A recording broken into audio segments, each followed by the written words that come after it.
Esta es una producción de Grupo Fórmula. Bien, pues ya todo el mundo está enterado que Rusia decidió invadir a Ucrania. Lo que creo que, antes de hacer el análisis de las consecuencias y todo, creo que es muy importante entender por qué el señor Putin decidió invadir a Ucrania. Porque aquí estamos hablando de una larga historia entre estos dos países y la invasión de hoy empezó en 2014, cuando Putin invadió Crimea, que era parte de Ucrania, la gran península de Crimea, se quedó con ella, se fundó la República de Crimea, que está federada a la República Rusa, nadie la reconoce, pero todo el mundo habla, no todo el mundo, pero el 65% de la población es de origen o es rusa o de origen ruso.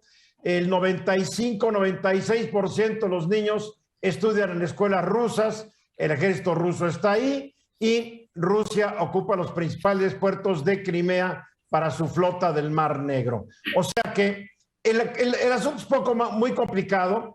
En marzo de 2014, después de que Rusia invadió y se apropió de Ucrania, el exsecretario de Estado de Estados Unidos, Henry Kissinger, escribió en el Washington Post lo que a mi juicio es un buen análisis para entender lo que ocurre. Esto es lo que escribió Henry Kissinger. Occidente debe entender que para Rusia, Ucrania nunca puede ser solo un país extranjero. La historia rusa comenzó en lo que se llamó la Rus de Kiev. La religión rusa se extendió desde ahí. Ucrania ha sido parte de Rusia durante siglos y sus historias estaban entrelazadas antes de entonces. Algunas de las batallas más importantes por la libertad rusa se libraron en suelo ucraniano. La flota del Mar Negro, el medio de Rusia para proyectar el poder en el Mediterráneo, se basa en Sebastopol, en Crimea. Incluso disidentes tan famosos como Alexander Solzhenitsyn insistieron en que Ucrania era una parte integral de la historia rusa y, de hecho, de Rusia. La parte occidental se incorporó a la Unión Soviética en 1939, cuando Stalin y Hitler se repartieron el botín. Crimea, cuyo 65% de la población es rusa, se convirtió en parte de Ucrania solo en 1954, cuando Nikita Khrushchev, un ucraniano de nacimiento, lo otorgó como parte de la celebración de los 300 años de un acuerdo ruso con los cosacos. Occidente es en gran parte católico, el este en gran parte ortodoxo ruso. Occidente habla ucraniano, el este habla principalmente ruso. Cualquier intento de una ala de Ucrania de dominar a la otra, como ha sido el patrón, conduciría eventualmente a una guerra civil o a la ruptura. Ucrania ha sido independiente durante solo 23 años, esto en el 2014, y allá un poco más. Anteriormente había estado bajo algún tipo de dominio extranjero desde el siglo XIV. Kissinger añadió que la política de Ucrania posterior a la independencia demuestra claramente que la raíz del problema radica en los esfuerzos de los políticos ucranianos para imponer su voluntad en partes recalcitrantes del país. Primero por una facción, luego por la otra. Representan las dos alas de Ucrania y no han estado dispuestos a compartir el poder. Debemos buscar la reconciliación, no la dominación de una facción. Hasta aquí lo que escribió Kissinger. Entonces, esta falta de reconciliación fue notoria en 2014, cuando fue derrocado el presidente legítimamente electo y prorruso, Víktor Yanukovych, por sus opositores proeuropeos. La caída de Yanukovych fue el pretexto que esgrimió Putin para invadir Crimea, supuestamente para proteger a la mayoría de sus habitantes. A raíz de la anexión de Crimea, los países miembros de la OTAN, de la Unión Europea y de la G7 impusieron sanciones económicas al gobierno, empresas, bancos y oligarcas rusos, que si bien dañaron la economía rusa, una caída del 3% en su Producto Interno Bruto es lo que causó, pues no desanimaron a Putin, quien aparentemente está a un paso de instalar a un gobierno prorruso en Ucrania, que tal vez después pida que el país sea parte de Rusia. Las nuevas sanciones que se han anunciado contra Rusia no creo que van a desanimar al actual zar de Rusia. es la historia y para entender el porqué de lo que estamos viendo este conflicto. Sí, Hugo. Eduardo, y creo que a mí lo que me parece verdaderamente importante es la posición de Joe Biden, que salió hoy alrededor de la 1:00 p.m, en una conferencia de prensa donde una de sus declaraciones más fuertes es: no vamos a detener a Putin, no va a ir hacia atrás Vladimir Putin. Realmente él está diciendo que las sanciones que están poniendo, que se está uniendo más la OTAN, en realidad lo único que va a servir va a ser para tratar de hacer los menos negativos posibles con esta invasión.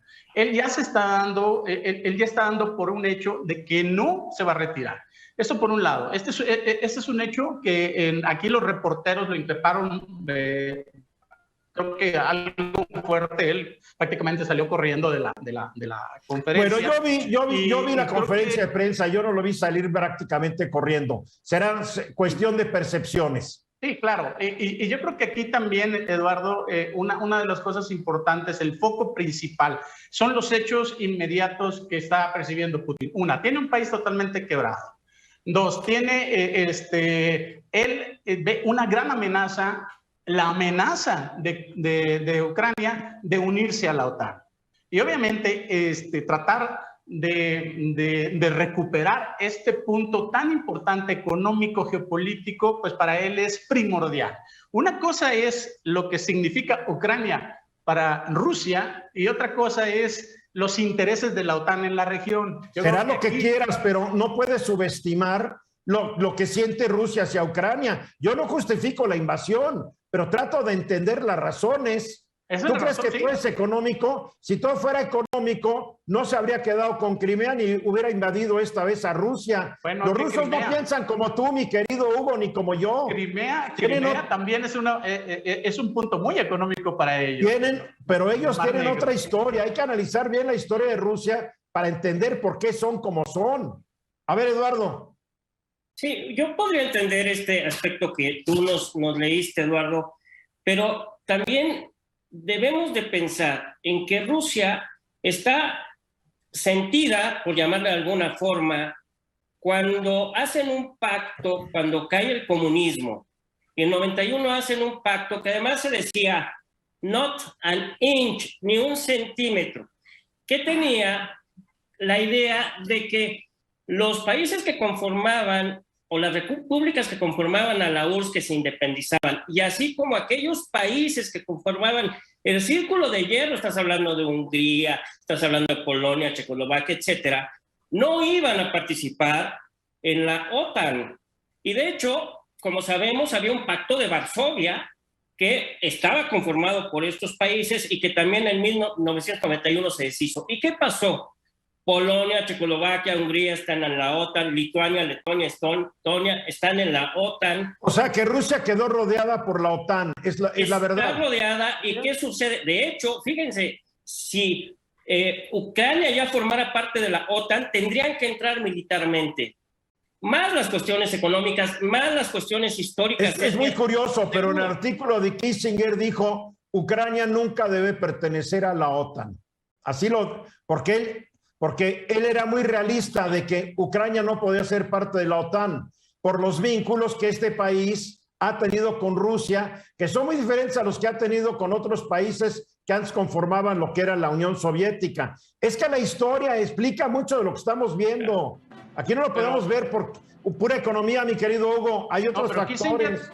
Kissinger no es infalible y estamos hablando del 2014. Las condiciones de ahora son diferentes. En este sentido, sí. Para los rusos siguen siendo las mismas, Hugo. Vamos a los mensajes. Esta fue una producción de Grupo Fórmula. Encuentra más contenido como este en radioformula.mx.